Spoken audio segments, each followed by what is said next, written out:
Before this video starts, I would like to say a few things. First of all, I'd like to give a shout out to my friends Lunatic Boy and John the Bad for helping me make this video.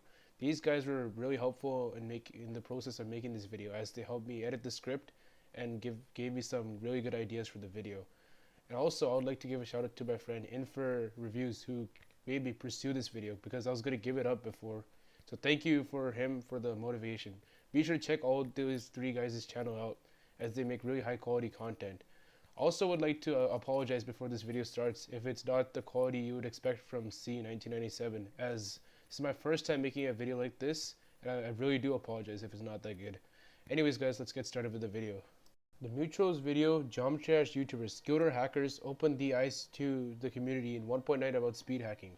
While accusations were being made past this video, most of them were regarding cuts or having no video proof on a demon. Only a few knew every detail about speed hacking. Today, however, we're going to be talking about whether the absence of the TheMuteTroll's video would change how keen the community is in fighting hackers or not. Let's get started.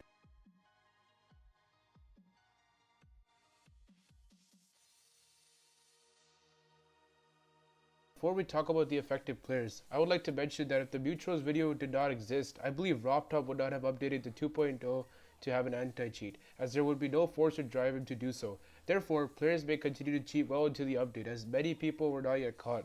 This may seem far-fetched, however I believe that it would have happened.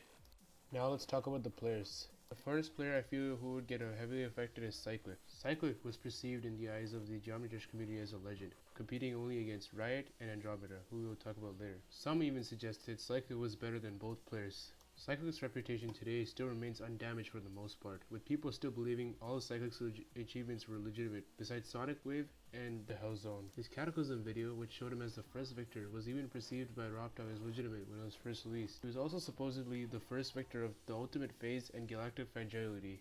However, the main focus here is Sonic Wave. After Cyclic had released Sonic Wave, he was berated with accusations regarding speed hacking the level. This caused Cyclic to eventually quit, deleting Sonic Wave, replacing it with a Back on Track remake dubbed Cyclic on Track, eventually leading to the unrating of the level and finally the deletion. Sonic Wave copies were now floating around waiting for verification by someone. However, if the TheMuteTroll's video regarding speed hacking did not exist, the majority of the community would not be educated on the subject. Therefore, majority of the accusations would not even exist. If there were any accusations from the educated few in the community, they would most likely be overridden. I believe people would be less informed in what to accuse Cyclic for, and therefore, just like they would Neptune back in the day, accept Cyclic's hack verification as legitimate. With the majority of these accusations removed, the damage to Cyclic's reputation would also be reduced. Without these accusations to drive Cyclic to do what he did with Sonic Wave, he might actually keep Sonic Wave up on his account. Keep in mind, before Sonic Wave was replaced with Cyclic on Track, it was already rated by RobTop, which would only add credibility to the case that this verification was legitimate. Since Cyclic now has the rated version of the level, and little to no accusations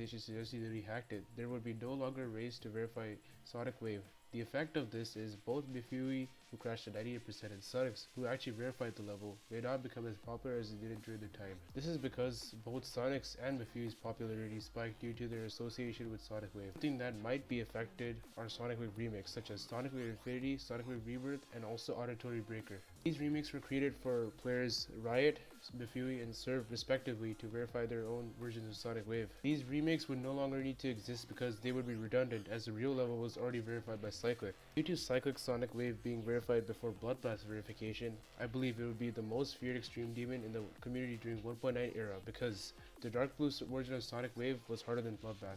Also means that Cyclic may gain a massive sub boost on the channel, going from 20k at the time to around 80k, although this is only a rough prediction. Now, I'm gonna warn you about the next part. The next theory I'm about to mention is very far-fetched and very unlikely to happen. However, I'm still gonna mention it. What I'm gonna mention is about Riot buffing Bloodbath due to Sonic Wave's early verification. I made this prediction because keep in mind, both Bloodbath and Sonic Wave were levels which are competing at the time with one another. In fact, this is why the blue version of Sonic Wave was created, to surpass Bloodbath in difficulty. Since Riot's level was no longer the hardest at the time, Riot may end up buffing it, maybe to the Buffbath difficulty, or maybe slightly easier than Buffbath.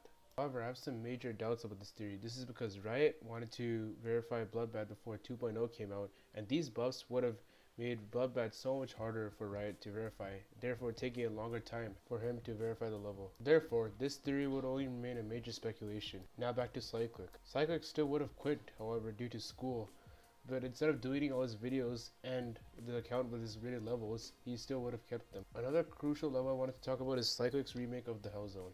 Cyclic's version of the Hell Zone was both harder than Stormvi's version as well as the original level. I would still think that Cyclic would have gone the same route with the Hell Zone, verifying, hacking it, and using the cut footage. The difference, however, would be that it would be unlikely that Cyclic would use this video to create a Cyclic exposal due to Cyclic's undamaged reputation. If Cyclic's version of the Hell Zone did indeed get raided, then we would have a harder version of the Hell Zone than we have today. I also believe that Stormvi may not have rebirthed the other Hell levels, as the Hell Zone was the force that actually drove him to do so. This means the Restoration Union team that rebirthed Son's old levels may not have formed. Another notable level is A Bizarre Phantasm, which was verified before the Hell Zone. Cyclic's verification of A Bizarre Phantasm was perceived as legit. Good Smile would never have to verify it again. This means that Cyclic's version would remain today. These two levels combined may give Cyclic also another massive sub boost. However, as time passes, people will get more educated regarding the subject of speed hacking. This would force Cyclic to move a bit under the radar. I believe he would return to some hard and medium demons while on 75Hz to drive any suspicions away. I also believe that he might acquire 144Hz early on and start streaming so nobody would look back on the time he hacked. Assuming Riot didn't buff Bloodbath, I believe Cyclic would have beaten Bloodbath. Keep in mind, Cyclic had the skill level to do Bloodbath as he got 74% while on stream. The completion of Bloodbath will give Cyclic another massive sub boost. Since there is no longer a Sonic Wave Infinity in this scenario, there will be no hype around Cyclic verifying Sonic Wave Infinity. At the end of the day, however, I believe Cyclic would end up the same way as he did today, with a more sturdy foundation and more subscribers. This wraps up what I believe would happen with Cyclic if the TheMuteTroll's video did not exist. The next player who I see would get affected by this change is Andromeda. Andromeda was one of the competitors against Cyclic and Riot. He was also thought to be a god within the Geometry Dash community and was one of the few who beat Cataclysm.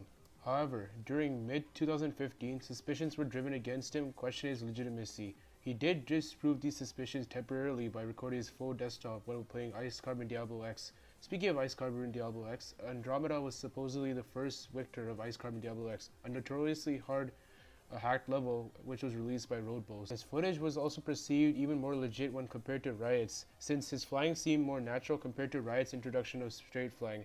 Major contribution Andromeda made was the Ultimate Phase, a 15-person mega collab featuring some big names such as Cyclic, Zenthic Alpha, Woogie1411, Creepy Dash, and even Majako. On August 19, 2015, however, the truth was revealed in one of the most infamous videos in Geometry Dash history, his confession.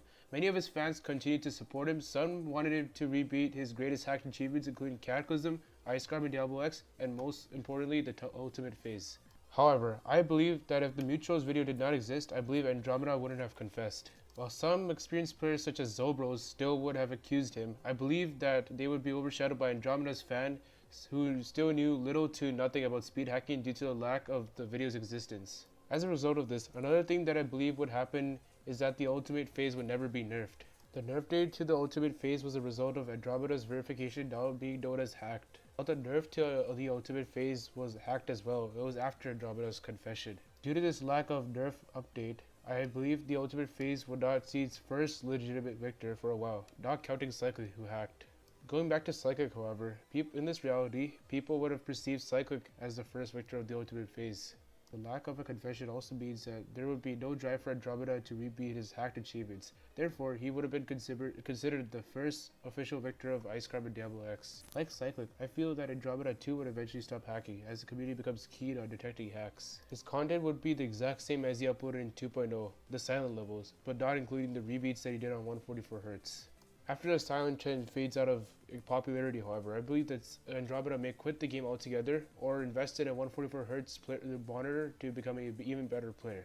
Although the latter option may sound unlikely at first, as his main motivation to get the 144Hz monitor was to rebeat his hacked achievements, it does add credibility to the second option is that Andromeda returned to the community every time he quit. Just look at the recent return that Andromeda made.